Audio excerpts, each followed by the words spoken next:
प्यारे भाइयों बहनों बच्चों नमस्कार बहुत बहुत। और गीता का अध्ययन करते करते इसी क्रम में अब हम गीता के अध्याय 7 के 28वें श्लोक पर आ गए हैं। तो श्री कृष्ण भगवान यही बता रहे हैं कि वे किस प्रकार से किस तरह के भक्तों पर खुश होते हैं और किसको मोक्ष देते हैं और किसको अपनी शरण में स्वीकार करते हैं। तो मनुष्य ज्ञानी कैसे बनता है, भगवान को कैसे प्राप्त करता है, वही सब इस श्लोक में बताया गया है। तो श्री कृष्ण भगवान कह रहे हैं इस गीता के अध्याय 7 के 28वें श्लोक में, 28 नहीं है 29 श्लोक है 29। जरा मरण मोक्षाय मामाश्रित्य यतन्ति ये ते ब्रह्म तद्विदु कृतश्रमध्यात्म कर्म च अखिलम। जो मेरे शरण होकर जरा और मरण से छूटने के लिए यत्न करता है, वे पुरुष उस ब्रह्म को संपूर्ण अध्यात्म को संपूर्ण कर्म को जानते हैं। मतलब जो जन्म कर्म मरण से छूटने का मतलब मोक्ष चाहते हैं और भगवान की शरण चाहते हैं और ब्रह्म को चाहते हैं और संपूर्ण आध्यात्म संपूर्ण कर्म को जानते हैं कि हमें कैसे कर्म करने चाहिए।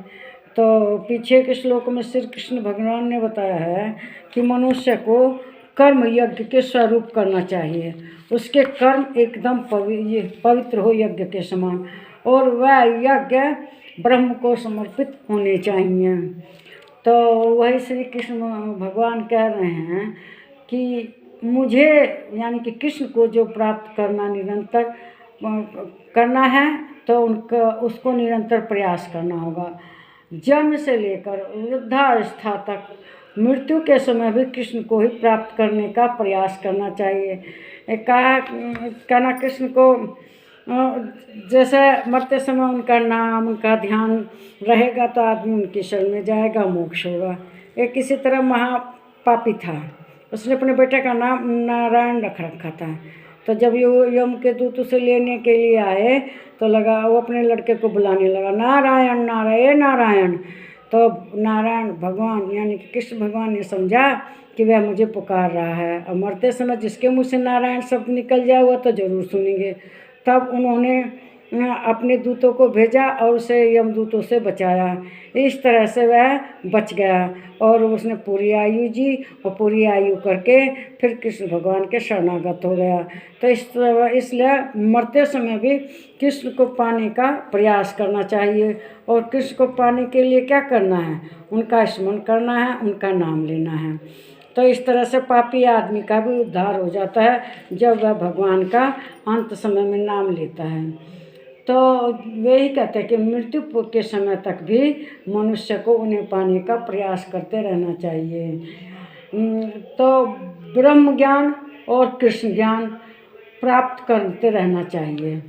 उसका एक उपकरण है कि उसे चलाना कोई नहीं जानता, लेकिन जब चलाना जानता है तो उसे अपना काम पूरा कर लेता है।